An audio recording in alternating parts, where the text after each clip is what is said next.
스트레스는 자꾸 쌓이고 고민은 많아지는데 해결할 방법도 없고 속 시원하게 털어놓을 곳이 없어 오늘도 혼자 꾹 참으셨나요? 여러분들의 답답한 속마음을 풀어드리는 여기는 오늘의 심리입니다. 명 기자님, 네. 명 기자님 주로 언제 술을 드세요? 저는 뭐 친구들하고 만나서 술을 마실 때도 있지만은 뭐 아무래도 취재할 때 취재할 때요? 취재할 때 이제 이거 말하면 안 되나? 아니 뭐 취재할 때 이제 뭐 저희는 이제 취재원 분들이라고 하는데 취재원 분들과 술을 많이 마시죠.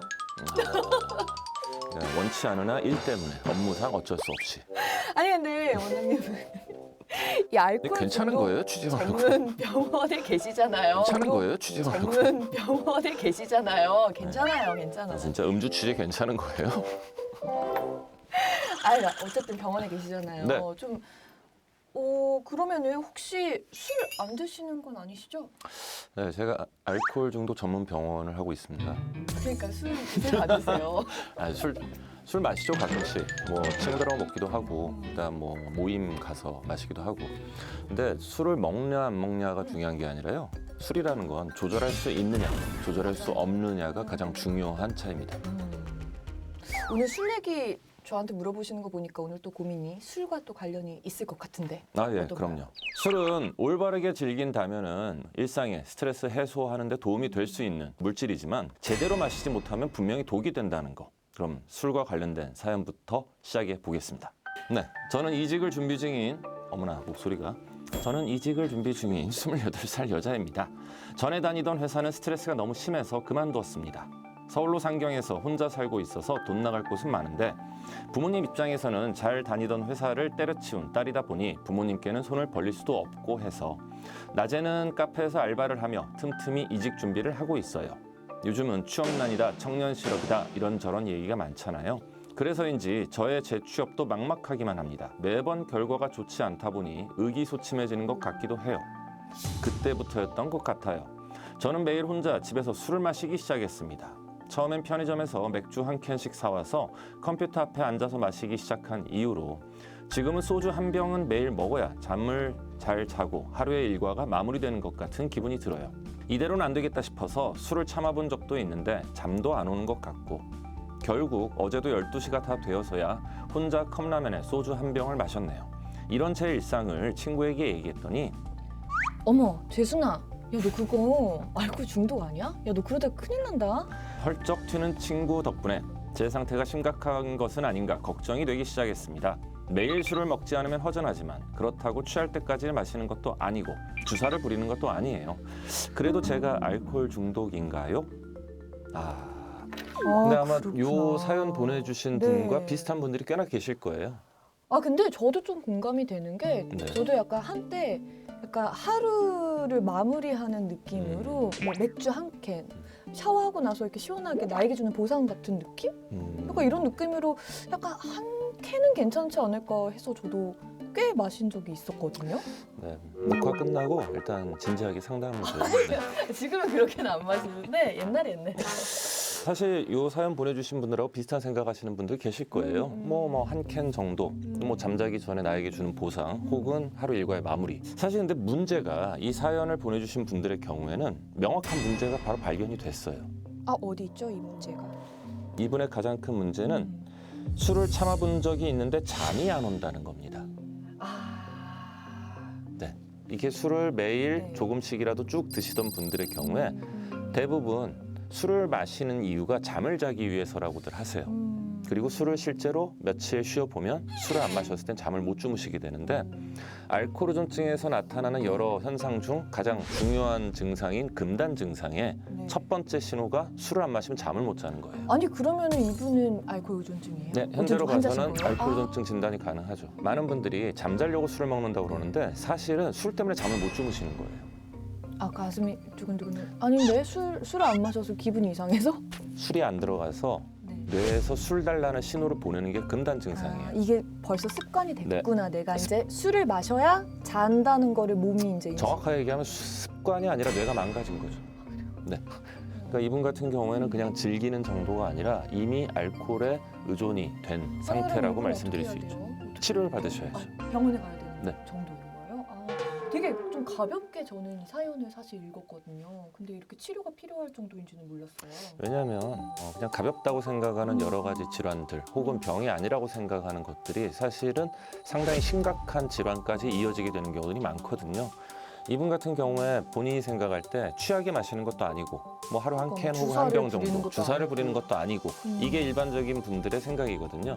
근데 사실 알코올의존증 진단에 있어서 주사, 술주정이라는 거는 진단 기준 중에 하나일 뿐이지 그게 꼭 있어야만 알코올의존증은 아닌 거고요.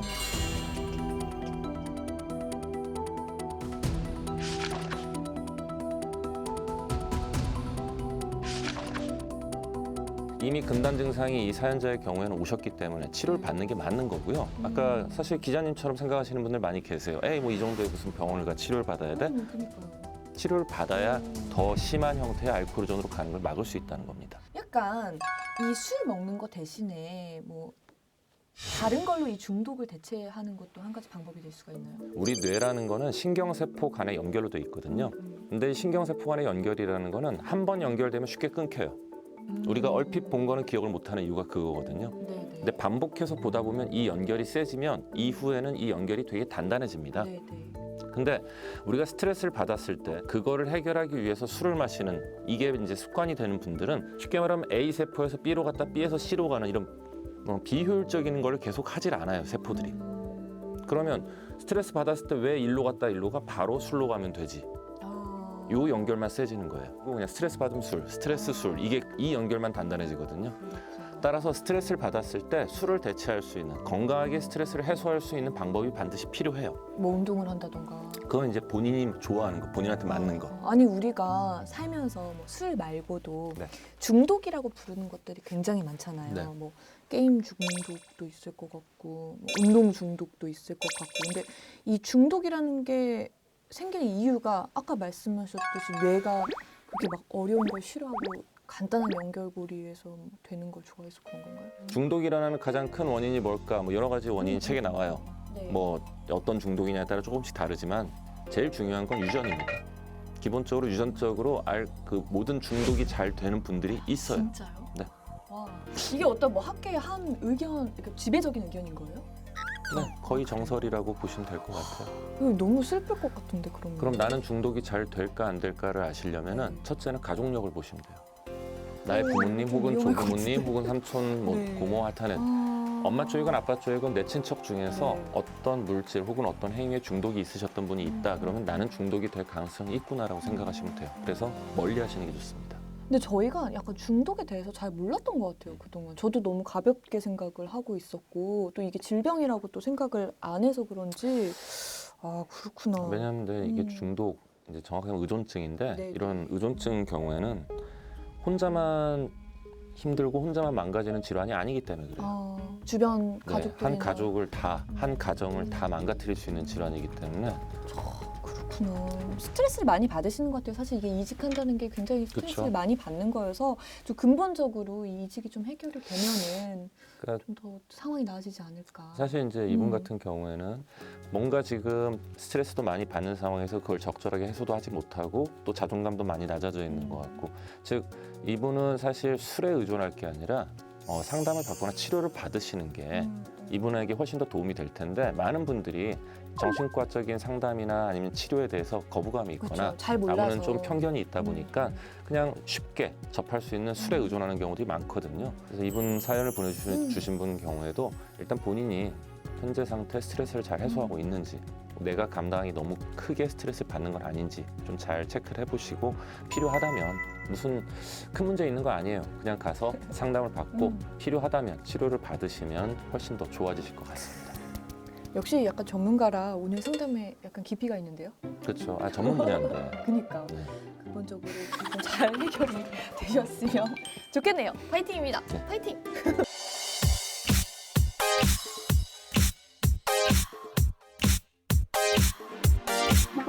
아니 원장님께서는 네. 이 로또 복권 사세요? 사시는 편이세요? 뭐 방송에서 얘기하긴 그런데 예전에 뭐 친한 역술가분이 네네. 제 사주를 보더니 네 사주에 로또 없다 그래가지고 안 사요.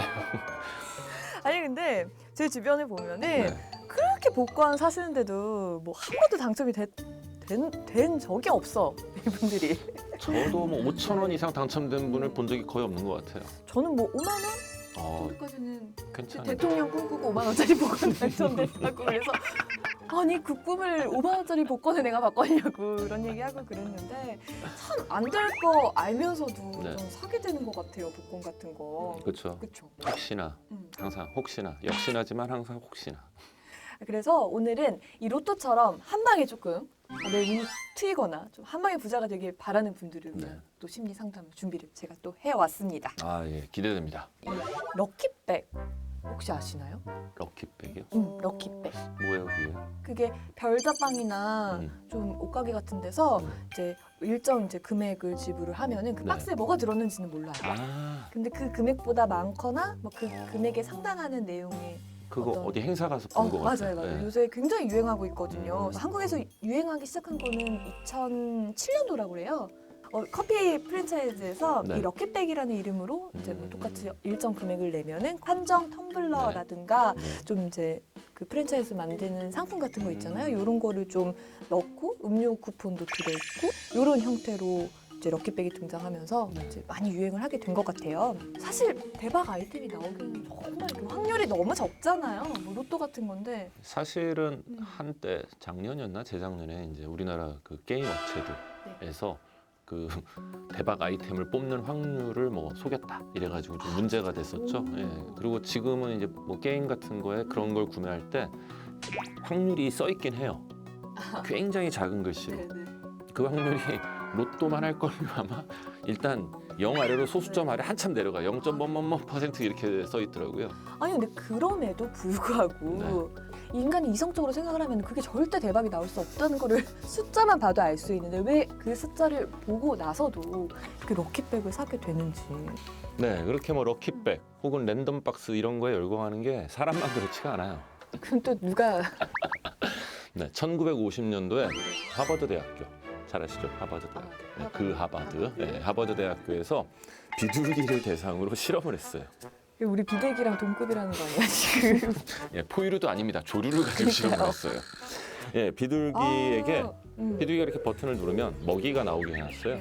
그랬더니 얘가 처음엔 열심히 눌렀는데 먹다 보니까 배부르잖아요. 네. 그럼 이제 안 눌러요. 아 비둘기가 생각보다 되게 똑똑하네요. 그 정도의 사고력은 있겠죠. 배부르면 그만 먹는. 이건 본능이죠. 사고가 아니라. 죄송합니다. 근데 그랬는데요. 근데 재밌는 게 이 바꿨어 이번에. 버튼을 누를 때 네. 먹이가 나오기도 하고 안 나오기도 하게.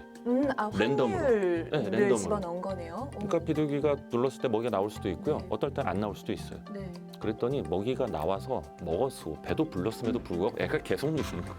중독됐네. 내 보기에는 비둘기가 게임에 중독됐습니다. 그러니까 이게 어떻게 보면은 인간뿐만 아니라 모든 동물이 가지고 있는 하나의 본능 중에 하나가 아닐까. 혹시나 하는 마음. 내가 어떤 노력을 했잖아요. 그러면 그것에 대한 기대값이 올라가요.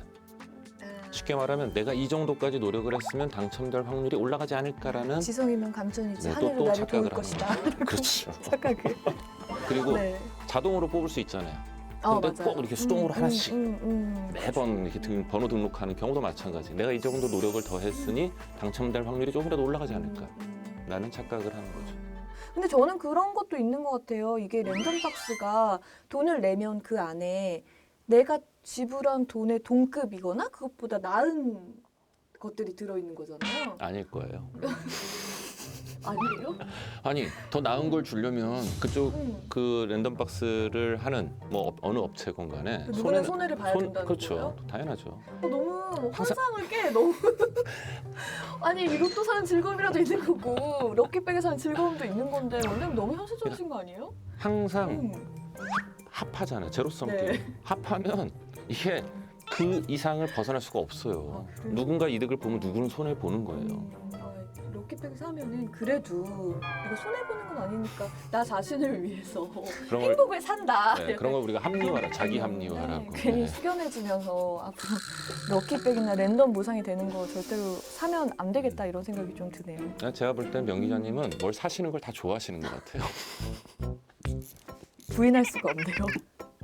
사는 거 좋아합니다. 돈은 역시 음. 쓸 때가 재밌죠. 근데 벌 때도 사실 재밌지만. 럭키백을 사는 거 혹은 로또를 사는 게 네. 진짜 당첨되기 위해서도 물론 사겠죠. 하지만 당첨 발표가 나기 전까지의 그 그렇죠. 기대, 맞아요. 희망. 이게 저희 아빠 얘기해도 되나? 저희 아버지는 네. 취미로 이제 복권을 사시는데 꼭 토요일 날 발표를 하잖아요. 네. 저녁에요. 그럼 일요일에 사세요. 그렇죠. 일주일 동안 그래서 행복하죠. 그 일주일간의 행복을 산다 이렇게 표현을 하시더라고요. 뭐 그 정도 뭐 로또가 그렇게 고가가 아니기 때문에 그 정도 소소하게 본인을 위해서 뭐 그런 즐거움을 찾는 건 나쁘진 않다고 생각을 해요. 다만 이제 그 한방 인생을 꿈꾸며 허황된 삶만 살지 않는다면 네. 괜찮을 것 같습니다. 슬프니까 빨리 다음 고민으로 넘어가죠.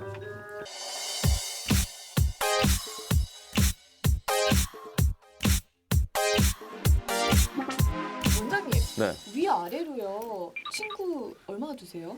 몇 살 차이까지 가능하세요? 이 친구가 되는 거? 저 같은 경우는 학교를 같이 다 저희 때는 빠른이라는 게 있어서 네, 저희 때도 있었어요. 네, 저보다 한 살 어리지만 빠른 친구들 같은 경우에 그 친구들하고 친구를 하는데 네. 간혹 가다가 이제 뭐 남자들 같은 경우에 술자리 같은 데서 아, 맞아요. 아예 뭐 한 살 친구인데 한 살 차인데 뭐 친구 네. 하죠 뭐 이런 친구들이 네, 있어요. 그럼 저는 싫어요라고 얘기를 하거든요. 네. 우리나라 나이가 태어나자마자 일단 한 살 먹고 들어가고요. 맞아요. 12월생들은 해 바뀌면 2살 되죠. 태어난 지 2달 됐는데 2살이 되는 신기한 경험을 했어요. 네, 그래서 이런 빠른으로 학교 들어가는 건 없어졌는데 한국식 나이. 맞아요. 예. 신문 나이도 있어요. 신문 나이는 그냥 하나를 빼요. 그냥 하나를 빼요. 만 나이도 아니고요. 만 나이가 아니라 생일 이런 거 안 보고 아, 그냥 한 살 빼서 저희는 기록을 하거든요. 왜요?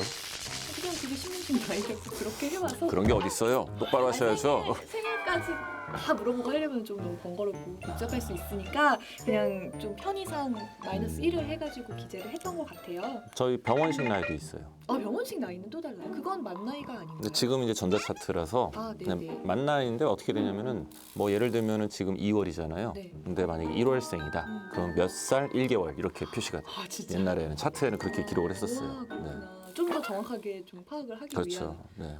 아무래도 뭐 신문식 나이보다는 훨씬 더 디테일하고 섬세한 것 같아요. 너무 영상의 생명을 나누는 일인데 잘하셔야죠. 그러면은 저희가 만 나이가 있고 연 나이가 있고 빠른 연도가 있었고 신문 연도가 있었고 나이 세는 법이 굉장히 많네요. 이제 외국인 친구들 만나봐도 저는 이게 한국식 나이가 아니라 아, 동양권은 이랬나 보다라고 알고 있었는데 아니요. 일본도- 중국 친구를 만나봐도 만 나이로 얘기를 하고 맞아요. 일본 애들도 만 나이로 얘기하고 그리고 심지어 뭐 미국에서 온 친구랑 뭐 얘기를 하는데 코리안 에이지라고 딱 얘기를 하더라고요. 그럼 이게 좀 우리 한국에만 있는 사연일 수도 있겠어요. 저는 올해 90년생으로 30살이 된 여자입니다. 90년생이 30살이 되는군요. 네. 네, 제 고등학교 친구 중에 91년 2월생인 친구가 있어요. 아 나왔다 빠른. 제가 3월 생일이다 보니 사실 뭐 거의 1년 차이가 나지만 고등학교를 같이 다녀서 친구입니다. 어릴 때는 이게 별로 억울하지도 않고 별 생각이 없었는데 이 29살 가을인 작년부터 스트레스가 시작됐습니다. 어머 희진아 너 내년에 30 되는구나. 30. 여자 나이 30이면 완전 꺾이는 거 아닌? 재순아, 너도 29이고 나도 29인데 무슨 소리야? 야, 그럼 너도 훅 꺾이게? 아니지 나는 91년생이니까 너랑 다르지. 나는 내년에도 29 할 건데 야 고르지롱. 참자. 약 올리는 게 괘씸하긴 했지만 그냥 넘겼습니다. 그리고 2019년이 됐고 저는 30으로 친구는 작년에 이어 29으로 2019년을 맞이했습니다. 아니 근데 그 뒤로 만날 때마다 언니라고 부르질 않나. 더치페이를 하는데 언니 저보고 조금 더 내라고 합니다. 언니니까 희진이 네가 좀 더 써. 잘 먹었어. 어머 언니 근데 피부 더 푸석해진 것 같네. 언니 20대랑 30대는 완전 다르다. 그치? 아니 언니라고 부를 거면 언니 대접이나 해주던지. 아니 호칭만 언니고 예전이랑 다를 것도 없는데 진짜 짜증이 납니다. 그리고 저는 정말 30이 된 것 같아서 속상하기도 해요. 이런 걸로 화가 나는 저 너무 소심한 건가요? 이분 너무 착한 것 같아. 나 같으면은 저 욕해도 돼요? 친구가 좀 짜증나게 하는 타입인 것 같아요. 읽으면서 진짜 화가 나는데. 기자님도 뭐 족보 꼬인 경험 있으시죠? 저는 독보가 꼬여도 이렇게 경험하는 친구 처음 본것 같습니다. 그러니까 이게 분노의 네, 이거는 뭐 사연이다, 진짜. 빠른 나이, 한국식 나이, 족보 꼬이는 게 문제가 아니라 이 사연 보내신 분의 친구의 인성이 문제인 것 같은데요. 지난주에 얘기했었죠. 친구라고 꼭 다 친하게 보듬고 안고 갈 필요 없다라고. 아니 근데 이거 한번 물어보고 싶어. 너는 이게 내가 야구를 하고 하는 얘기니? 아니면 지금 어떤 의도를 가지고 나한테 이런 얘기를 하는 거니? 라고 말하면은 그렇게 얘기하면 이 친구는 그럴 거예요. 어머, 나이 먹더니 예민 예민해졌다. 열받아. 열받아. 아니 근데 진짜 우리 한국식 나이가 네. 뭐 앞에서도 말씀하셨지만은 뭐 진짜 우리나라만 있는 특이한 뭐 우리나라만 있는지는 확인을 해봐야겠지만은 그렇죠. 예. 뭐 법적으로 또 만 나이를 우리가 쓰고 있으니까 좀 헷갈리기도 하고 네. 뭐 행정 편의상 또 혼란도 있을 것 같은데 실제로 한국식 나이 문제가 좀 대두가 돼서 요즘에는 이제 만 나이로 쓰자 네. 뭐 이렇게 법안이 올라가기도 하고 했는데 이게 또 우리나라가 할아버지와 꼬마도 친구가 될 수 있는 아메리칸 마인드가 아니잖아요. 예. 아무래도 우리나라는 나이에 대해서 좀 민감하게 생각하시는 분들이 많기 때문에 이분도 사실은 그냥 32살에서 33살이 됐으면 이렇게 기분 나쁘진 않으실 거예요. 그렇죠. 조금 지금 앞자리가 바뀌시기 때문에. 네. 그리고 하나 또 덧붙여서 말씀드리면 아까 이제 지금 사연 보내신 분이 이제 29에서 30이 되는 상황에서 친구가 이렇게 농담을 하니까 기분이 나쁘신 거잖아요. 사실 이게 과거에는 네. 결혼은 반드시 해야 되는 거다라는 생각들, 그리고 결혼을 빨리 해야만 하는 그런 사회적 풍토 때문에 여성분들이 이제 20살에서 30살이 29에 30살 넘어갈 때 굉장히 많이 예민해지는 시기였었고요. 실제로 막상 30살, 31살이 되고 나면 마음이 훨씬 편해짐에도 불구하고 29살, 28, 9이 되면은 주변에 다 결혼하네, 나만 결혼 못하는 건 아닌가라는 생각들을 하면서 이유 없이 쓸데없이 괜히 불안해지는 그런 부분이 있었던 것 같아요. 근데 지금은 어차피 뭐 결혼에 대해서 선택이다. 그리고 결혼을 하더라도 나이와 상관없이 결혼을 하는 그런 사회적 분위기가 조성이 되다 보니까 지금은 많이 준 것 같긴 해요. 그리고 30이 넘어가서 너무 좋은데. 그러니까 40 넘어가면 너무 걱정하지 마세요. 40 넘어가면 더 좋을 것 같죠? 그래요? 그렇지 않아요. 그렇지 않아요. 아니 근데 정말 자신 있게 말해줄 수 있어. 네. 너무 좋아요. 사실 요즘의 여성분들은 이제 오히려 과거의 남성과 똑같이 39 증후군이 좀 생기지 않을까 싶은데 39에서 마음이 넘어갈 때 저도 그랬고 제 주변의 사람들을 보더라도 많이들 생각이 많아져요. 왜냐하면 40이 앞에 사자가 붙는 순간부터는 이제 인생 유턴이 안 되는 거예요. 쉽게 말하면 내가 지금 잘 살고 있나, 내가 하고 있는 일을 계속 해야 되나 혹은 할 수 있나에 대한 고민들을 많이 하시더라고요. 그러니까 40이 넘어가서 뭔가 새로운 일을 시작하기에는 늦다라는 생각들이 있다 보니까 한국식 나이가 없어지고 네. 정말 만 나이가 되면 좀 기분은 좋긴 할 것 같아요. 그렇죠. 나이가 한 살씩 주는 거니까. 일단 전 2살 줄어요. 저도 아직 생일이 안 지나서 2살이 줄어들어도 30이 넘네요. 네. 빨리 만 나이가 도입이 좀 됐으면 좋겠네요. 네. 그리고 이제 사연 보내신 분한테 한 말씀 더 드리고 싶은 거는 네. 아까 명 기자님도 얘기하셨지만 20대에서 30대로 넘어가면서 오히려 얻는 것 혹은 좋아지는 게 훨씬 더 많다고 생각을 하거든요. 사실 젊은 게 특권이 아니듯이 나이 먹는 것이 꼭 슬프거나 죄 짓거나 죄 지어서 벌 받는 벌은 아닌 거거든요. 20대의 풋풋함 혹은 젊음 대신 얻는 것들이 많으니까 나이 30 된 거 그냥 좋게 생각하시는 것도 좋을 것 같고요. 얼마나 좋아요. 내가 살아가면서 뭔가 더 경험할 수 있다는 거. 이런 날들이 그럼요. 예. 축복이잖아요. 정말 저도 말은 이렇게 하지만 저도 30대로 돌아가고 싶은 생각은 있어요.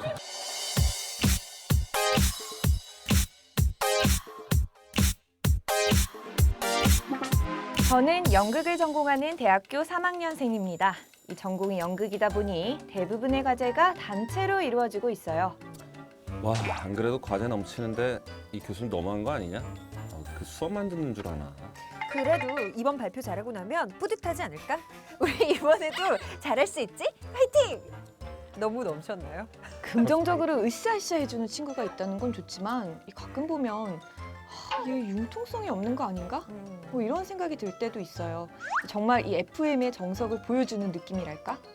본인이 꼼수를 절대 안 쓰는 건 당연하고 이 팀원들까지도 꼼수를 쓸 틈을 안 줍니다. 저렇게 하면 스트레스 안 받을까요? 아니면 제가 너무 비관적인 사람이라서 저 밝은 에너지가 부담스러운 건가요? 파이팅이 넘치는 친구 때문에 제가 비관적인 것 같고 제가 너무 우울한 건 아닌가 하는 이런 걱정을 하게 됩니다. 와, 사연만 들었는데 벌써 피곤해. 정말. 그래요? 저는 반대로 약간 친구가 오히려 좀 부정적인 분은 아닐까 이런 생각도 좀 들기도 하고. 그러니까 좀 좋게도 생각할 수 있는데 사실 좋게 생각하면 더 좋은 건데. 사실 이제 사람의 성향이 다 다르죠. 사람의 성향이 다르기 때문에 어떻게 보면 제가 먹고 사는 걸 수도 있는데. 근데 간략하게 조금 나눠볼 수 있는 게 두 가지인 것 같아요. 하나는 좀 전에 말씀하신 것처럼 긍정적이냐 부정적이냐. 또 하나는 적극적이냐 소극적이냐. 이걸 가지고 십자가를 그어놓고 4개 중에 하나로 갖다 붙여보면은 재밌어요. 그러니까 사람 자체가 우리가 그럼 생각할 때 와 어떻게 부정적이면서 적극적일 수 있지라는 생각이 들 수도 있는데 어떻게 그래요? 부정적이면서 적극적인 사람도 있어요. 무슨 일만 있으면 적극적으로 화를 내거나 짜증을 내는 사람들. 어떡해. 그리고 긍정적이면서 어떻게 소극적일까? 별 표현 안 하고 가만히 있지만 얼굴로 표정으로 얘기를 하거나 아니면 속으로 와 잘됐다. 그래도 다행이야. 이게 아닌 게 어디야라고 생각하는 사람 분명히 있거든요. 근데 저는 이거를 읽다가 좀 든 생각인데 이 친구는 파이팅 이런 얘기를 듣고 싶은 게 아니라 내가 너무 힘든 거 조금 공감해주지 않을래? 라고 약간 이야기를 맞아, 꺼낸 것 맞아. 같은데 네. 이 친구는 약간 공감 능력이 오히려 떨어지는 게 아닌가 이런 생각도 좀 들어요. 저도 저는. 그 생각했어요. 그러니까 이게 이제 우리가 긍정적이고 낙천적이다라는 게 좋게 얘기하면 그렇고요. 나쁘게 얘기하면 답답하고 속 터지는 성격이라고 그러는데 똑같은 스트레스가 왔을 때 그거를 좀 스트레스를 남들에 비해서 덜 받는 성격 쪽이거든요. 그러니까 얘기한 대로 스트레스 자기는 덜 받고 다 좋은데 야 이거 힘들다 할 때 야 그래 이거 우리가 이런 것까지 해야 되냐 아니면 우리가 이런 걸 잘하겠냐라는 공감이 필요한 마당에 아니야 우린 잘할 수 있어 파이팅 이러고 있으면은 옆에 사람 답답하고 속 터지고 피곤해지죠 정말. 나와 다른 성향에 대해서 저 친구는 왜 이럴까라고 탓하기 전에 네. 아 내가 저 친구를 왜 좋아할까 내가 저 친구가 왜 친할까를 잘 생각해 보시고 네. 맞아요. 사실 거꾸로 보면은 이 친구가 더 스트레스 받을 수도 있어요. 아 그럼요. 아, 이 쟤는 긍정적인 친구가 제일 쟤는 너무 맨날 죽는 부정적이니까 소리냐. 좀 좋은 얘기를 해줘야겠다라고 해서 그 친구도 또 스트레스 받을 수 있는 거니까. 그래서 제가 말씀드리고 싶은 건 항상 지나치게 긍정적인 것도 지나치게 부정적인 것도 좋지는 않은 것 같고요. 항상 우리가 추구해야 되는 거는 균형인 것 같아요. 네. 균형. 제가 추천하는 건요. 그냥 다른 친구 만나세요. 아 이런 거 안 돼. 성향 맞는 친구 만나세요. 내 편이 아니라 거의 원장님 편인데 약간 원장님 이분 내 수준의, 쪽하고 좀 더 가까우신 것 내 같은데. 쪽이랑 좀 비슷한가요? 난 대화를 통해서 좀 긍정적인 해결책을 찾기를 바라는데. 네. 대화를 통해서 긍정적인 해결책을 찾되 다른 친구랑 더 친해지세요. 자, 이렇게 끝내도 돼요? 모르겠다. 이거 자르시겠지 뭐. 다음에 더 좋은 사연을 가지고 찾아오겠습니다. 네. 다음 시간에 만나요. 안녕 어디가 어디로 안녕하세요.